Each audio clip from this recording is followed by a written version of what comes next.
Hiya Fiona, thanks for talking to me. I Hi. just wondered what led you to becoming a speech and language therapist?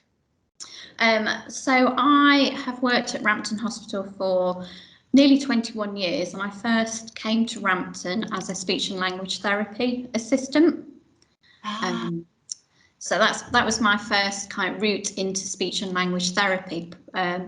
I previously had worked as a care assistant with children with severe learning disability and challenging behaviours, and I'd become interested in communication because a lot of those children were non-verbal and displayed challenging behaviours. So kind of started to make that link that a lot of their behaviours were actually a form of communication. So that's how I first kind of started to become aware about communication needs in people.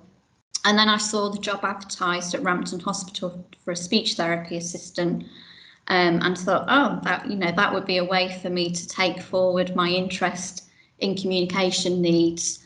Knew very little about the profession at that point. Was successful in getting the job. Came to work at Rampton, loved it. Still love it 20 odd years later. And then, yes, so I was working as a speech therapy assistant.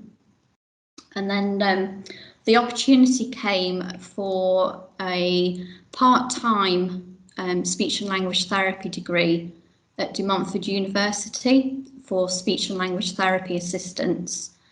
So my manager and I at the time spoke about that's how something I would like to do. And further my career and become qualified as a speech therapist. So I was successful in getting onto that course. It was a part-time route over 6 years.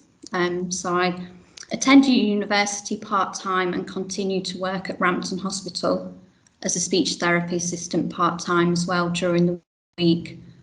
So 6 years later, I then qualified as a speech therapist. No, it's lovely to hear. It's a really interesting journey in, because so that took a bit of commitment, but kind of, was that quite difficult to do over that time? Did you manage the balance in it? Or it was a difficult balance. I remember my first day at university thinking, oh my gosh, what am I doing? What have I signed up for? Because I was a mature student. Yeah. And obviously in a very different position to the rest of the cohort. So the way that they facilitated the degree was that we went, our teaching was with the rest of the undergraduates. So they were full-time students and I was kind of on my own as a part-time student. But yeah, it was a difficult balance, but I think it was the right route for me. Yeah. It allowed me to, when we were in lectures, it allowed me to kind of think about that clinical application of the learning. When they were talking about specific, language disorders, I could think about patients I'd worked with or was working with at Rampton and kind of hook that learning onto that real person, which kind of really helped and benefited my learning. So yeah, it was a difficult balance, but a great experience. Yeah, and then did that mean, so when you qualified, did you sort of think about where you wanted to go next, or was your journey back into Rampton? Yeah, I knew where I wanted to be. I love working at Rampton Hospital. Yeah. I love the variety of the work at Rampton.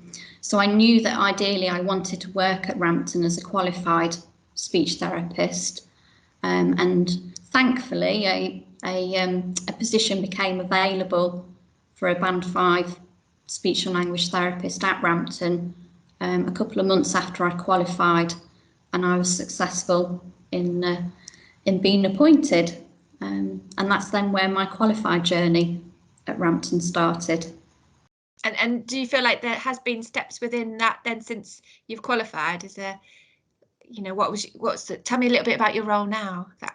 So now I am a clinical lead speech and language therapist for the mental health and personality disorder care streams. So all of my career progression has taken place within Rampton, and I've kind of progressed through the bandings. I've worked across all of the care streams at Rampton in my career here, and last year I also was acting speech and language therapy manager whilst our manager was on maternity leave. So I'm quite unique in that I've worked in every single role within our speech therapy team at Rampton. But yeah, so my current post is a clinical lead for mental health and personality disorder care streams. And when you did the acting up, was that a pull away from clinical work? How was that experience? It wasn't that great because it was it was during the COVID pandemic. Yeah. It probably wasn't the best introduction into a management career. It was a challenge, shall we say? Yeah. But it was a part-time post, so I still retained some of my clinical time at Rampton as well. But because of the COVID pandemic, we were working very differently. During that time, we were deployed onto the wards to support our nursing colleagues. So it was a steep learning curve, shall we say? Oh yeah, I can imagine.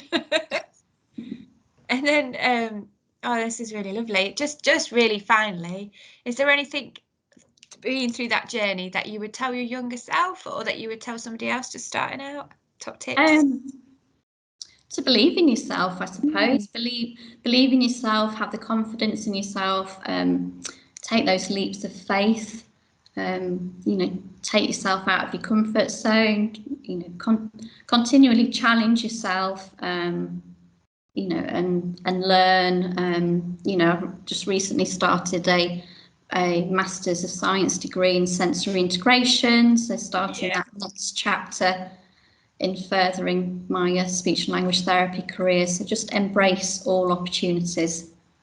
Lovely. Oh, thank you so much.